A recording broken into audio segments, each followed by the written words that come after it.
Welcome everyone to another TBM Tuesday session. For those of you in the US, I hope everyone had a really great long weekend and is back at work today. My name is Annie Kyle and I'm incredibly excited to welcome our host, Ralph Loura. Ralph is the CIO at Lumentum and also sits on the board of the TBM Council. And as always, Ralph is joined by our incredible moderator, Todd Tucker, who's the VP of Standards and Education for the TBM Council. And before I hand it off to our hosts, I'd like to remind everyone, as you all just witnessed, these sessions are completely live, and we encourage you to speak up, ask any questions that you may have, and share your thoughts with us. But now, without further ado, I'd like to pass it over to you, Todd. All right. Thanks, Annie. And Ralph, it's really good to be on with you. I appreciate you taking the time again. For the folks that don't know Ralph has been one of our board members from the founding of the council back in 2012 and has been involved with our community even before that. So Ralph is, a longtime supporter of everything that we do. And Ralph, we truly do appreciate it. Ralph, we had originally planned to have you and Scott Spradley on, and when we did our prep call for this, the theme that we kind of quickly touched on, given Scott is with Tyson Foods and given both of your background with HPE and all those things that, we've kind of been experiencing lately, we talked about disruption. That was a topic we wanted to focus on, and we're going to, certainly focus on it with you here. Let's just start out with what are some of the disruptions that you've had to face as a CIO, and how have they impacted your strategy and your technology plans? Interesting. So we were living through many disruptions this morning. Here in California, we were just talking before, we're seeing power outages and a heat wave and a few other problems, including some issues with wildfires. So in the grand perspective of things, our lives seem to be a bit chaotic and being disrupted regularly. But in my history at a broad level, at Lumentum, we're a global manufacturing company. We have plants all over Asia, Europe, and so this pandemic has really impacted, some of our logistics around how things work and how who can go into the office and how they get there and so on. So we've adapted to that pretty quickly and I think, fairly effectively. Before that, I was at a premium skincare company as CTO of a company called Radiant Fields, and while there, we faced hypergrowth, which is its own form of disruption. We scaled the business from a little over 600 million to over 1.7 billion in revenue in 3 years, scaling, launching new products, launching a new video platform to engage consumers and consultants and so on. And so just the pace of change was its own kind of disruption. Of course, we talked a bit about HP. The HP split into HP Inc. and HPE and so on. My career, I think most of our careers, if you go back, have been marked by some form of business disruption or economic or social disruption. And what's been interesting as a CIO is how you adapt to that. How can you pivot to lean in to those wins instead of letting them sweep you over. Yeah, absolutely. Hey, Ralph, we love our polls, and Annie kicked off one right there at the beginning. We wanted to see what disruptions people were facing, and so here are the results, which no surprise that COVID-19, the economic downturn, 93%. I'm almost surprised it's not more. And then you see some of the other usual suspects: digital transformation, 57%, agile at scale. This is a topic that is kind of a perennial favorite in our community, and things related to it like DevOps and continuous integration and development or deployment.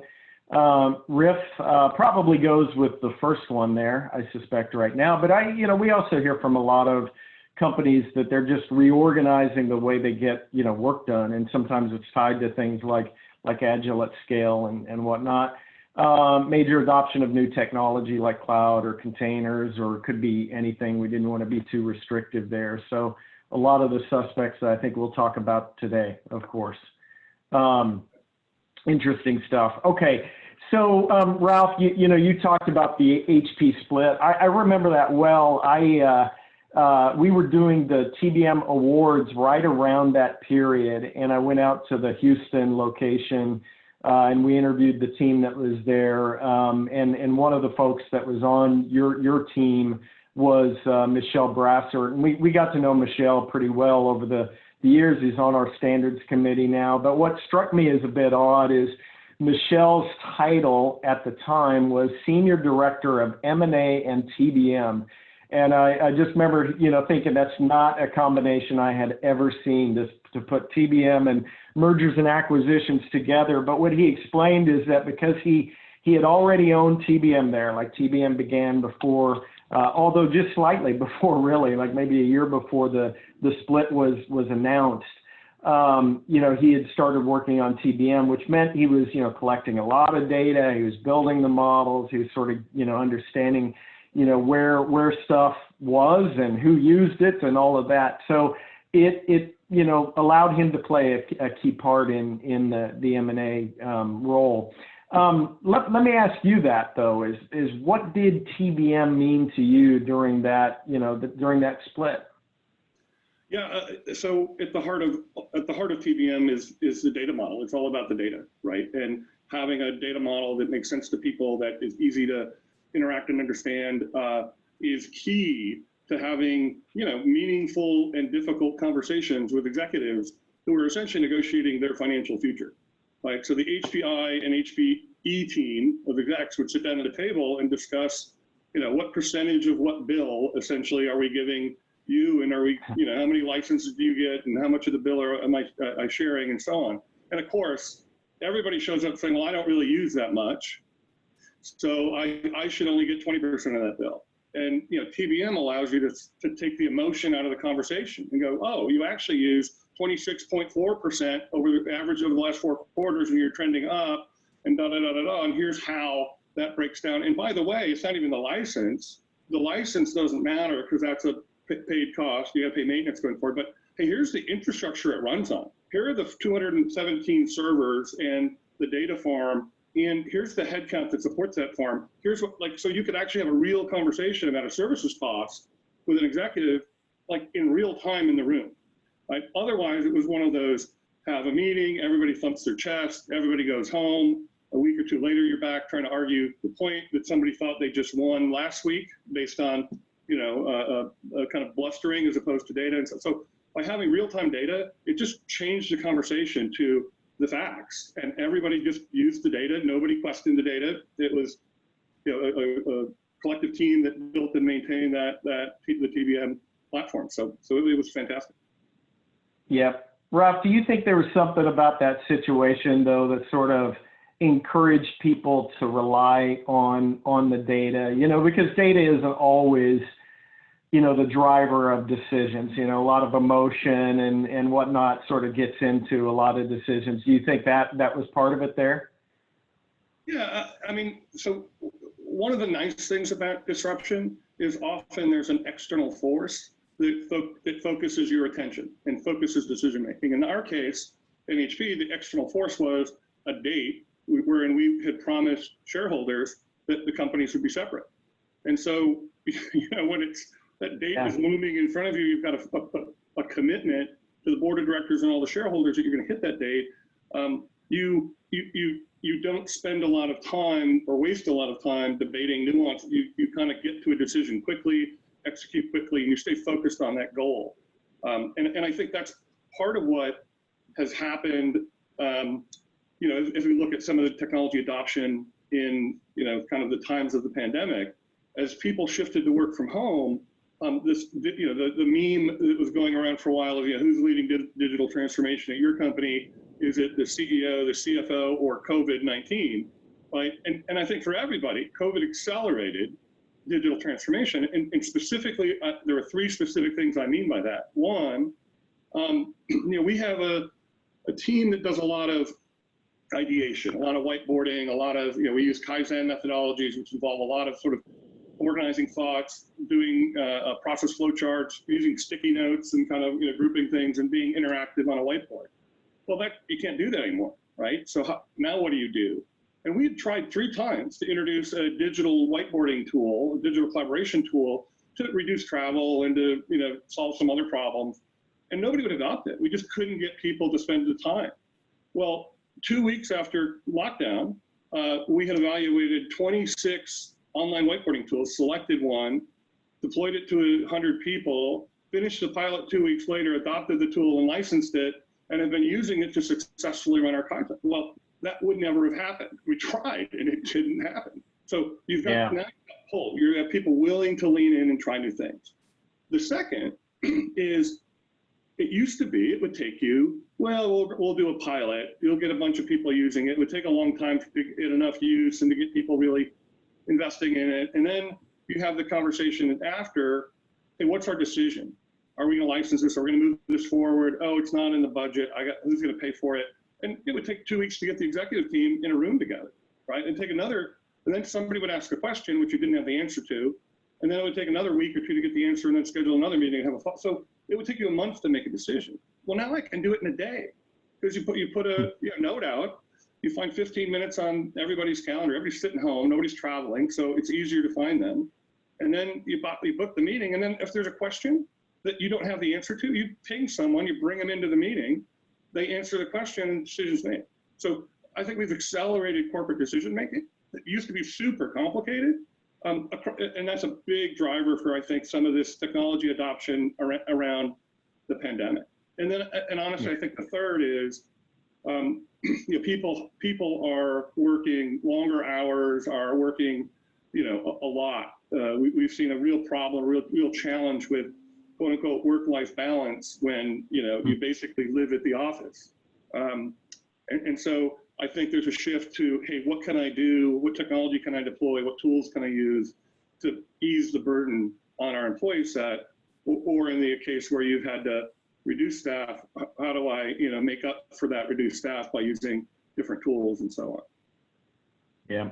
Yeah, there's a saying, necessity is the mother of invention, and it's definitely true here. And I think about just the cultural impact, Ralph. I've got kids right now at home, 2 in high school, and they're attending online, and they'll go back when and if it's safe, or when it's safe. They'll go back when it's safe, but right now they're like, this is the first day, and they're kind of going through the trial and error of Zoom at scale, and just all the details. There must have been 30 emails from teachers and administrators over the last few days.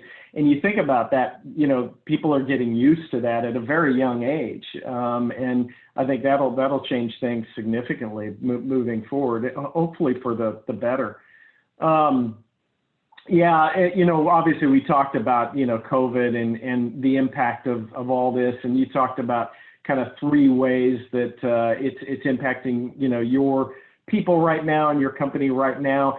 Do you see a change in kind of the future of tech, and not just related to COVID, but like Ralph, putting your kind of, crystal ball in front of you, where do you see things going now? And what I'm really kind of interested in is, how will TBM play a part in that future? So one of the things that drew me to TBM in the first place, nearly a decade ago, was this constant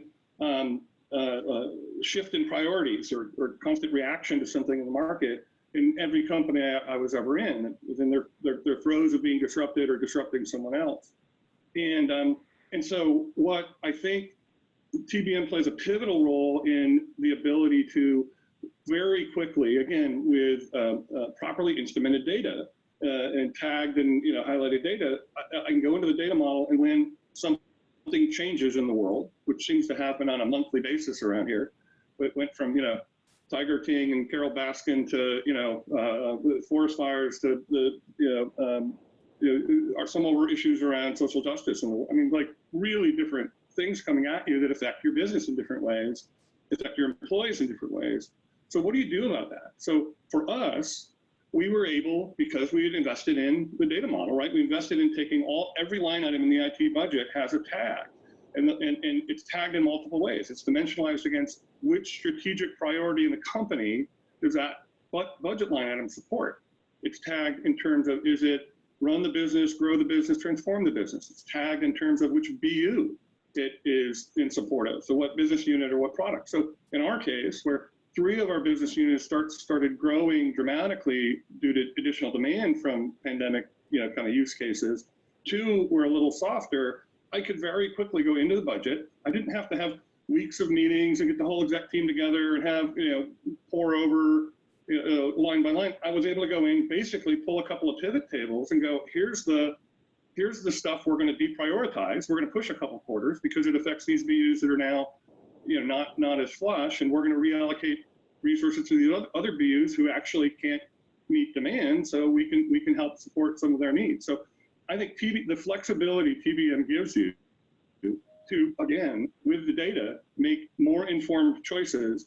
And the beauty is, I can walk into a room with a PowerPoint that has a bunch of, a Tableau, bar charts on it, and everybody looks like, where did that come from? What's that? Oh, no, where did, if I walk instead with, a dashboard from Apptio or from TBM, that's data that they know is being pulled from the general ledger, that's being, enhanced or enriched with CMDB data. It's going to be, we've already had the data model conversation. So they know the data is valid and where it came from and what it means. Now we can have the trade-off conversation, the business conversation. So we don't have to spend a bunch of time asking, where did that come from and what does that mean and what's in there? Because it's all in there. Yeah, absolutely. A few years back, we did a survey project with McKinsey, and it was the second version of our TBM index. And one of the outcomes that they pointed to was faster decision making. And I was a little surprised by it at first because I was kind of thinking of TBM more around a financial lens. And so I asked our main sponsor there, and I said, what do you think the cause of that is? And he says, well, we actually asked people who showed that kind of correlation between TBM maturity and faster decision making. We asked them what they thought the reason for it was, and it was back to the data. It was that they had more confidence in their data. They'd been working on getting the data to a reliable state, not perfection, but a reliable state, and therefore they could make those decisions. So yeah, Ralph, I think that's spot on. I'm also kind of excited to see, I think with, more things becoming software defined, what we're seeing with, say public cloud, for example, but it could be even things you host yourself and have internal, but the technologies you see with containerization and so forth is things are more self-descriptive. It's no longer a non-routine thing to put a record in a database that describes something. Now you have to simply get it deployed. And so I think that's going to present all sorts of opportunities for improving the data, relying on that data, knowing where things run, et cetera. And then you put the financial lens to it. It's definitely a good thing. So, that kind of brings up cloud, and, we again, this is another perennial topic in our circles, and, you saw it with the disruptors when we asked that question about 30%, cited that as one of the disruptors. In many ways, it's a disruptor. In other ways, it's an enabler of both. But how do you think, Ralph, how does TBM and Apptio help you enable the business as you're sourcing more from public cloud providers? Yeah, so, I remember the good old days or bad old days of where we used to pay for everybody's cell phone, and a lot of people have stopped doing that, or they have a simple stipend. But I remember having two full-time clerks that provision cell phones for people and then manage the ridiculous stack of billing that you would get at the end of every month to figure out, did I get billed right or not, or who's using how many minutes and all that kind of fun stuff. And then eventually you'd come on CDs and you'd load the CD data. And so back in the dark ages, that was a tedious, time-consuming job, but you had to do it because otherwise you were wasting, a corporate resource, and you potentially were getting abused by these complicated bills from the carriers. We're kind of there again, right? So you get these bills from the cloud provider, and it's hard to make sense of them. You've got to have a kind of PhD in cloud billing to be able to figure out what they mean. And so to have a tool that can ingest that bill, map it appropriately inside the data model so that I can now see, wait a minute, how come my costs for compute for this business unit in this application have gone up dramatically? What's going on? And then I can go evaluate that versus, hey, my bill got bigger. I wonder who did it. Like, let me, so by being able to map it to the model, understand your services-based cost and what service is being impacted, I can go after that cost in a more efficient way. And maybe it's appropriate use, maybe it should be going up, but at least I now have that information in a more kind of instrumented form. So really, again, having good data is vital to be able to adopt new services, new consumption models, new platforms, because otherwise what you're basically signing up for, you're signing your name at the bottom of a blank check, and you're telling the vendor, just bill me at the end of the month, and then we'll figure out how to true up. That's just not the way to run a business. Yeah, absolutely. And Annie, thank you, Annie. I was going to say, let's see what, again, kind of looking at either challenges or barriers to adopting public cloud and looking at it really from an infrastructure or platform as a service as opposed to, say, SaaS, but could probably apply to all. Some of the highest cited ones here, technical application architectures. Are you building things, apps to run in the cloud? Are they cloud first, cloud native or not? Skill sets, that's interesting to see skill sets be such a top issue, but kind of across the board deficiencies in network, not a significant one. I'm actually a little bit surprised that that's not a little bit higher. But the thing we're hearing, I think it's as companies are making this sort of massive shift, like an uplift and lift and shift to cloud, is the surprise around the upfront investment, and hopefully that's something that becomes less of a surprise, that you go into eyes wide open. You know what you're going to be paying for to make that shift, what you're going to be paying, in terms of redundancies, because you have internal, technologies that are still on your books and all that kind of stuff. And Todd, I wouldn't dismiss the two, the kind of two second tier answers there: the total cost of ownership and controlling and governing consumption. So to me, one of the harder things, and maybe it's tied up in upfront investment as well, one of the hard things is, hey, I've got to go build a new run book. I've got to figure out how to provision, secure, manage, all these apps as they shift to these new platforms. And I think it's one of the things I have trouble with relative to quote unquote multi-cloud strategies, where, hey, we're going to live on 2 or 3 public cloud providers so that I can hedge and so on. Well, I think that's a bit difficult to do, because you essentially have to instrument your team, how you measure, how you manage, how you deploy and provision, et cetera, to one vendor's console, and then you're doing to a different vendor's console. I'm retooling and running multiple run books is a lot of overhead, versus, I'm going to really focus on optimizing my use of one cloud, and I'm going to stick to the one public cloud, which is, I think, what the majority of people end up doing. Yeah, makes sense. I would say that if folks on the phone are not familiar with the principles of FinOps and what you can do there, FinOps is a term, for a fairly new discipline that really is aimed at, people within your kind of cloud center of excellence, or those people that are really hands-on with your public cloud deployment, giving them the tools and the capability to manage consumption and cost, and do so on a very, very frequent basis. Not, it's not a monthly cadence. It's a daily cadence, or maybe even more so. But what I like about it is, through that you have a lot of tools, a lot of potentials for automation to keep the costs in control. So you can write automations for things like resizing instances that are underutilized, or you have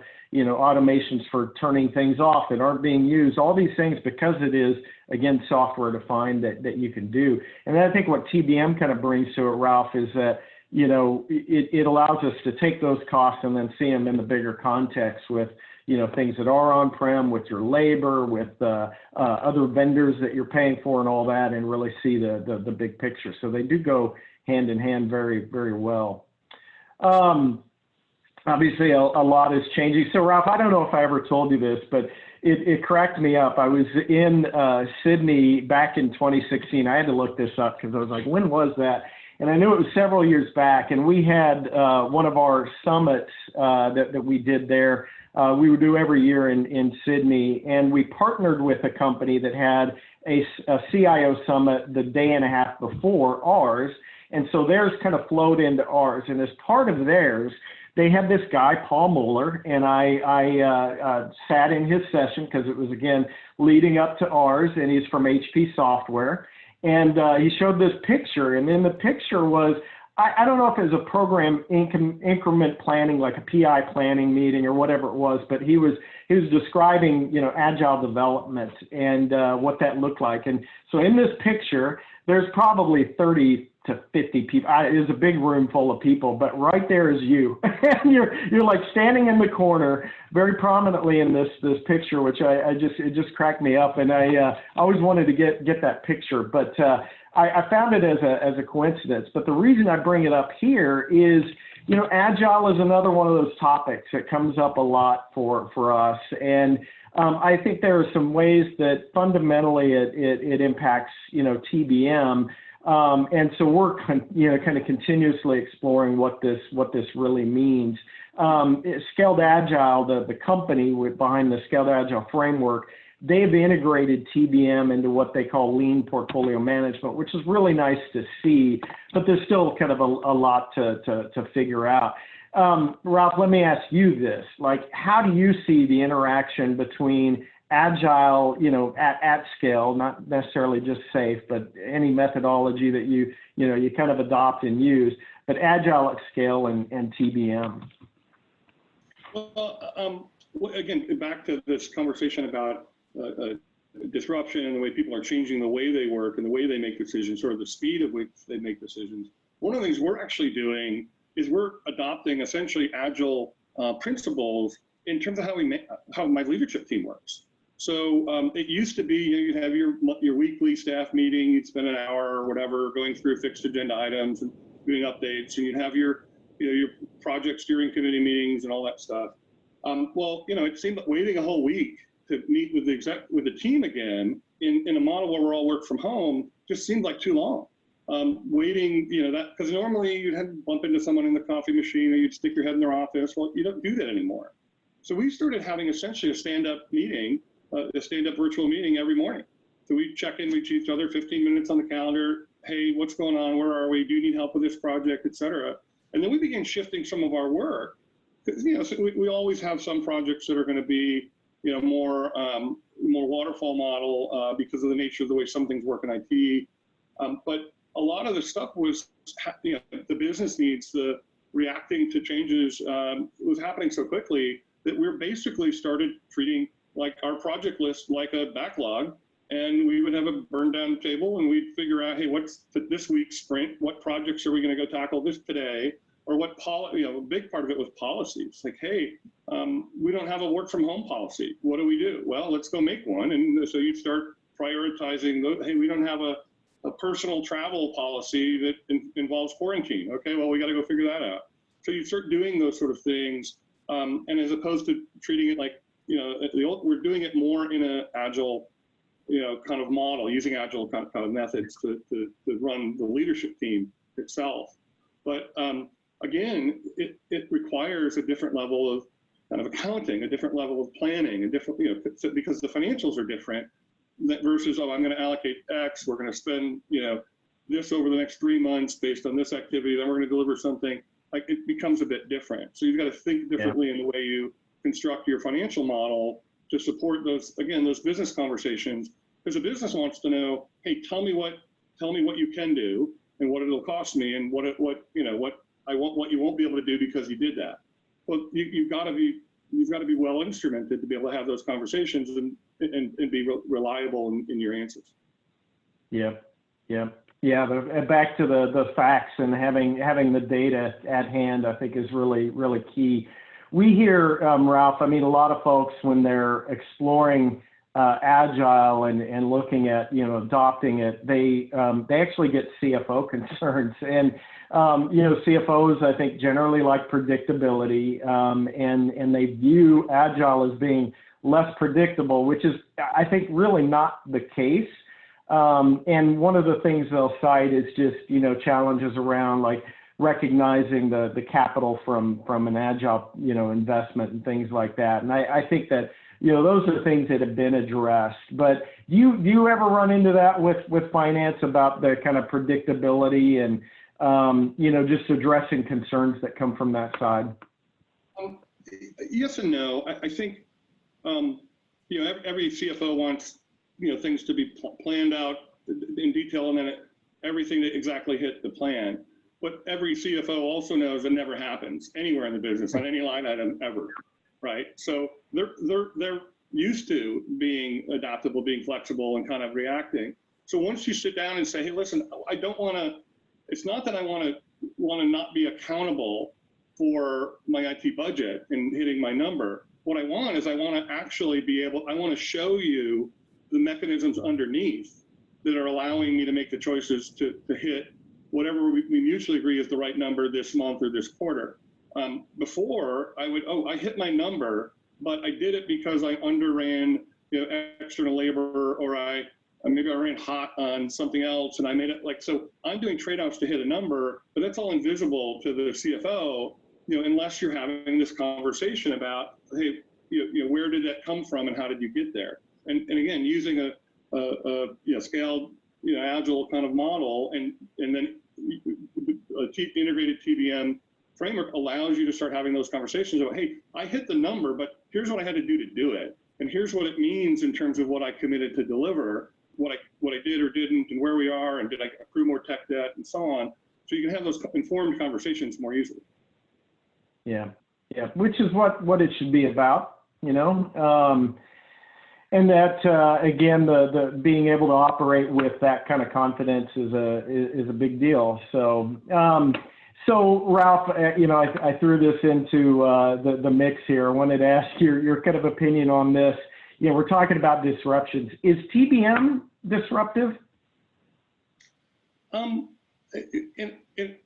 Well, I would say yes. It shouldn't be, right? It should be the way everybody thinks and acts. It should be. We should always be thinking about, hey, how do I bring appropriate financial discipline and data and planning and structure to the way I'm interacting with the business and how I measure value. All the things that are woven into the fabric of TBM are things that I feel like everybody should be doing. It should be part and parcel of every tech organization. But yeah, I think it is disruptive to a lot of people because they've lived in this very different kind of world in the past where they kind of just marched along using archaic, frankly, methods of either keeping your offline spreadsheet to keep track of what's not in the general ledger, or just using the general ledger and trying to figure out how to hit that number from finance every month. Yeah, absolutely. I think it could be hopefully a good disruption when it's kind of viewed that way. I've been surprised. Sometimes you'll see an executive who defines their transformation as a TBM transformation, and part of me bristles at that because I think transformation. I think TBM can support it. It's I think it's the it's an enabler. It's not the sort of transformation itself. But I have heard it described that way on occasion. Yeah, I agree. In the same way, and we mentioned this earlier. I have a strong reaction when somebody says to me, "What's your cloud strategy?" Because my answer is, I don't have a cloud strategy. I have a business strategy, and cloud is one of the tools I use to achieve that strategy. I don't have a TBM strategy, right? I have a business strategy. Yeah. TBM is one of the tools that enables that disruption to occur. Yeah, absolutely. And it's funny. I think if anybody on the phone, if you're looking at TBM and you're trying to build a business case around it, my advice has always been, you're not building a business case for TBM. It's what are the things that you are driving, and it could be things that are directly cost related. It could be more financial outcomes for the business, things like that. But you have to justify it in that context, not just, looking at, say purchasing Apptio and think you're going to, save a lot of money. It's going to have to fit into whatever your strategy is, to your point, Ralph. Yeah, you don't get fit by buying a gym membership. You actually have to use it. Yep, exactly. Yeah, spot on. All right, so Ralph, like one of the things I mentioned earlier is you go back with us for quite a while, and you started with us when you were with Clorox, and then you were with HP and Roden and Fields, and now Lumentum, and you've ran TBM programs at all of those companies. And what I love is there's two of them. Clorox and HP both won one of our awards, and they did it shortly after you left. And I like to think you had a very positive impact on that. And I know from those people that were award winners, they were they gave you a lot of kudos for that. So it's the thing I've just learned about TBM is to be successful, you have to have the CIO behind it, and you've always been behind it. But let me ask you more broadly, what's the secret to getting the most out of TBM and Apptio and whatever investments you make, and then how do you make it stick? So on a broad level, I'm reminded of a quote, one of my good friends and mentors over many years, Tom Mendoza, who used to be CEO of NetApp, and Tom was once asked, how do you motivate a non-motivated employee? And Tom's answer was very, very typical Tom.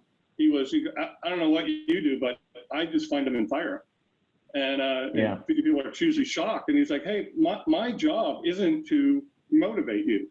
Your job is to bring your best self to work. My job is to put a winning strategy together, support you with the tools and resources you need to get your job done, and then be there to pick up the pieces occasionally when things don't work out the way they should.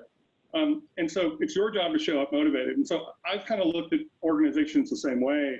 Hey, how do I put a winning strategy together? How do we make sure we've got the tools we need to be successful to the mission in front of us? How do we get the team and the resources put together that can pull this off? And you need believers. You need people to believe in what they're doing.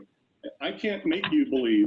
You've got to believe. And so that's part of it. And then frankly, a lot of this is people are creatures of habit, right? People get stuck in a rut. They do things the way they've always done them, kind of thing.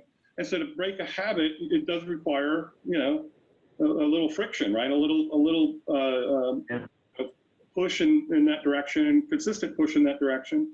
And so it does require, and for instance, for my role often is, I'll take every one of my direct reports and I'll start having, okay, once a month in our one-on-one, we're going to bring up your dashboard, your Apptio dashboard, and you're going to take me through your spending.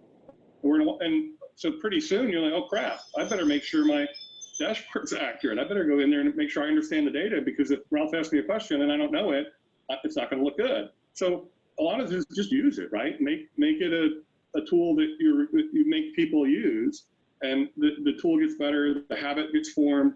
And then what's interesting is at some point I don't have to bring up the dashboard anymore and start asking questions. They have already figured out the question I'm going to ask and have done the work, so that when we get to the meeting, they bring up the dashboard. It's like, hey, I know what you're going to ask. Here's the answers to these 3 questions, right? So by doing that, they've essentially been trained in how to think in that space, how to think critically, and how to double click on their own numbers. Yeah.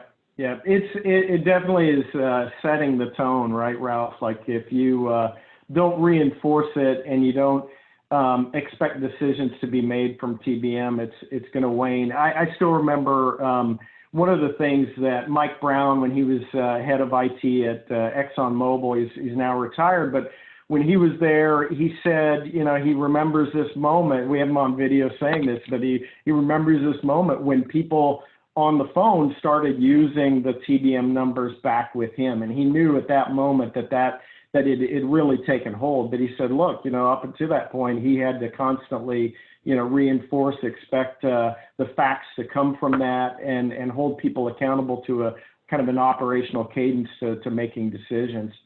So yeah, I think that's spot on. It kind of brings up the next question, which is about culture. I've always loved the quote that's attributed to Peter Drucker, that culture eats strategy for breakfast. And a lot of what TBM is, it comes down to culture. It comes down to people relying on facts and so forth. So layering on to kind of what you talked about there, Ralph, I mean, what's your how do you build that culture of accountability? Well, honestly, one of the biggest mistakes I made early in my career was feeling like I was supposed to have all the answers, right? Trying to fix everything, trying to be, the smartest guy in the room, so to speak, which never happens. There's always somebody smarter. There's always an answer you don't have, or data you don't have, or whatever. And so one of the ways you create accountability is by holding people accountable, by not everything, if they bring a problem to you and ask for help, then you try to help. But it's, hey, what do you think about that? What do you think about the options in front of us? How do you think we should handle this challenge? Have you talked to the business? What does the business feel? So again, being a bit less willing and ready to say, okay, here's what we're going to do and how we're going to go address this. It's, hey, how do you want to address this? Have you talked to others? What's the consensus? How do you feel about our options going forward? Hey, what if we make that decision? What do you think that, what's the impact that has on the rest of the organization? So being, kind of playing more question and answer and pulling people along in their own thinking, frankly, I learn more. It's always a better decision because somebody who's closer to the operational needs or closer to the business is making the decision. And you're creating more empowered, more capable leaders who then cascade that behavior through their organization. It lifts the whole organization up. Yeah.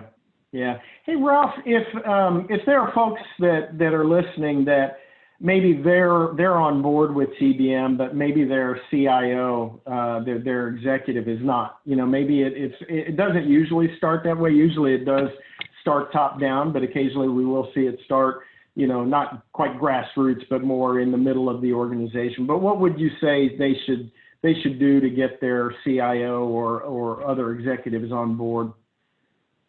Well, the one thing that I find gets any executive's attention is when you can show results. So if you can either find a peer they respect, a company they respect, who's implemented TBM, had success with it, and is willing to engage and talk, one great way is to reach out and say, hey, I'd like to introduce you to so-and-so, my counterpart at, one of our, a company in our space, maybe we can have a peer sharing conversation about what they've done and how they've done it. So that's one method. And the other is, you do you can do a bit of the poor man's model where you go kind of create a bit of a TBM model in one little area, kind of manually, show them the data. Hey, here's what we could be getting, what we could be doing. By the way, I can't keep this data live because it takes too much effort and this is all manual. But boy, if we invested in some tools, I could be able to give you this information on a regular basis. So often you go and you spend the 2 weeks building or 3 weeks, whatever, building the one report that they can't get. They see that report and go, wow, I'd love to get this every week. And you go, oh, well, there's a way you can do that. And here's how you do that. Yeah. That makes sense. And like you said, like we love to help. So if there's any way that the council can help, we've got, Ralph, not only you, but a great, board of CIOs and CTOs, 24 of you all, and we've got others that are on the executive advisory board and all that. So any way that, that we can help, we're here for you for that. A question from the audience here. There's a question: how do you think the views of TBM will change in the future as a result of COVID? Yeah, that's it. Sorry. How do you think views of TBM will change in the future as a result of COVID? Like I said, I think so I look at cause and effect, right? If I look at the cause, what's happening to almost every tech organization is they're being asked to be a lot more, nimble in the way they allocate resources and deploy technology. They're expected to be faster, more efficient and so on. And in order to do that and not consistently blow up your plan and your budget, you've got to have some sort of reasonably sophisticated, instrumentation. And data tagging and a data model to understand the elements of your budget, so that when you make those quick choices, you're able to understand the net impact. So you're not surprised quarter after quarter because some of the unintended consequences of a decision you make. So I think TBM becomes central to any environment where so a good friend of mine, one of the co-founders and co-CEOs of Advocate, a company that does consulting in the TBM space and runs TBM as a service. Tim talks about, we've had the Great Recession, we've had the Great Depression. This is the great uncertainty, right? And so I think in the great uncertainty. And so the best thing you can do when you're uncertain is to again, be as agile as you can and make small incremental choices versus big bets. And to be able to do that, you just need more data and a more sophisticated data model. Yeah. Yeah, Ralph, when I wrote the book, one of the things I looked at a lot of the early adopters of TBM, or at least of Apptio, and I kind of looked for a pattern of, did they adopt during times where revenues were down or when revenues were good? And I actually found no correlation. And it wasn't that I ran a regression or anything like that, but just looking at a limited data set, you didn't find it. And what I saw was you had the big banks that a lot of them invested heavily right after the Great Recession, right? So they were coming out of that financial crisis and they had to deal with IT that wasn't matching where they needed to go. And so they were addressing both supply and demand and doing so very, from a very data-driven perspective. But then others, like I mentioned Exxon a moment ago, but the big oil companies, the price of oil was $150 a barrel, and they were, doing very, very well, and they were investing. And so it didn't seem to matter. But I do think that as companies come out of this, to your point, there's a great uncertainty that anything that helps them address that faster is going to be, favored. Okay, we've got about 12 minutes. Just looking at a couple of questions here. Let's see, that's not right. Sorry, it's just kind of a statement. So I'm going to move on to this one. Let me ask this, Ralph. So we talked about, getting a CIO on board, and you've touched on this as well, but just talk a bit more about how do you get other people on board with TBM in your org, whether it's your infrastructure leaders, whether it's your app teams, service management, you name it. Like what are things that you found to have worked there? So at the end of the day, again, to affect change, to get people invested in something, it's got to be about value to them personally. So it's hard to get someone to invest a bunch of time in some, I'm going to go work really hard because it'll make Todd's job easier. Well, wait a minute, what's in it for me? So you have to find their currency, like what's in it for them? What problem do they have in their current org and their current calendar and their current, objectives that it's hard for them to achieve? And how can this work help achieve those outcomes? And so you've got to do the connecting for them, and then the best way to motivate someone to get engaged is to show them how this can benefit, improve their life, improve their outcome. Yeah. Do you try to shape incentives for them at all? Have you gone that far with it? Sure. We have so we run a quarterly objective setting. So we set annual objectives for every employee, and then every quarter we check in. Hey, how'd we do? Are we achieving the objectives or not? Based on updates, hey, let's take objective number 3 out and let's add another objective in because the business has changed or whatnot. And so we run through those models, and I have at times introduced a TBM objective into one of my executives, kind of quarterly goals, and often it's written. I try very hard to write it in terms of outcome, not hey, go become a TBM expert and implement TBM. It's, hey, what I want is a dashboard that provides transparency of spending to this business unit in this category or this services. And so it's clear what the goal is. And then the way you achieve the goal is by implementing the methodology and a tool toward that goal. Yeah, absolutely. That sounds right.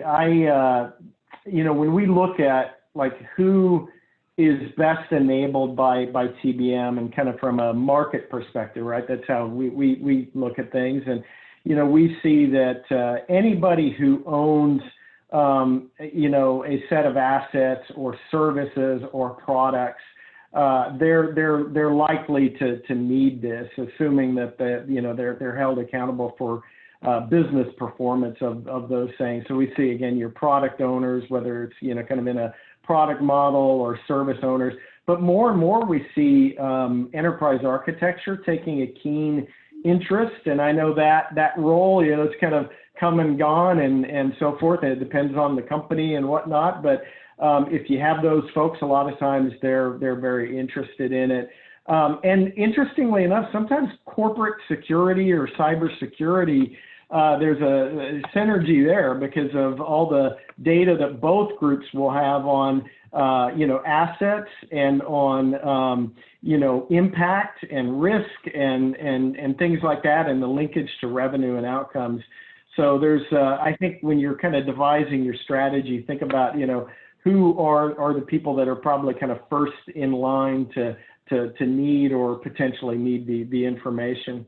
And again, that's something I think, Ralph, that's something where we can help from a council perspective, and we'd love to do so. So we have about 8 minutes left. One of the questions I always like to ask is advice.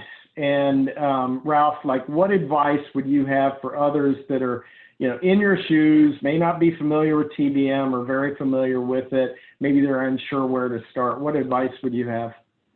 Well, you mentioned it earlier. One of the first things I would do is I would go get the book, literally read the book. That's a good place to start. It gives you some examples of some classic, TBM deployments, how it works, how to think about it, and it gives you the taxonomy, the language of TBM, so that when you talk to others or you listen to webinars or whatnot, you can follow along. So the fastest and easiest thing to do first is go buy the book. And then do things like this, join a webinar. What I find, I learn more. I actually really miss the fact that we can't have a physical TBM conference this year, because I find it's the lunch conversation, the hallway conversation, the conversation at the back of the room after a session where I learn, wow, I hadn't thought of it that way, or you're doing that, and and I always walk away with a handful of insights that I can take back and deploy almost immediately. So in lieu of that, I would find, groups, you can reach out to the council, get connected to other council members, board members. We're always willing to connect and share our stories as a way to kind of get inspired maybe as to what other people have done with TBM and kind of where it's taken people. Yeah, that's I appreciate that, Ralph, especially the reference to the book. And just for folks that may not have that, if you're a member of the council, you can get an electronic copy of it, including a Kindle version that you can download just off the community site. And of course, it's available on Amazon and other places as well if you want a physical copy or if you just want to buy a Kindle version. But yeah, I appreciate that. And you're right about the community. This community has been just phenomenal and very open and very passionate about the topic. So, I think the best way to learn is just to learn from others. And if you reach out and you're not sure where to start, reach out to us. I play, and I know, Annie, you do this too. We play kind of like concierge a lot of times. Like we have people reach out and they're saying, we're struggling with this.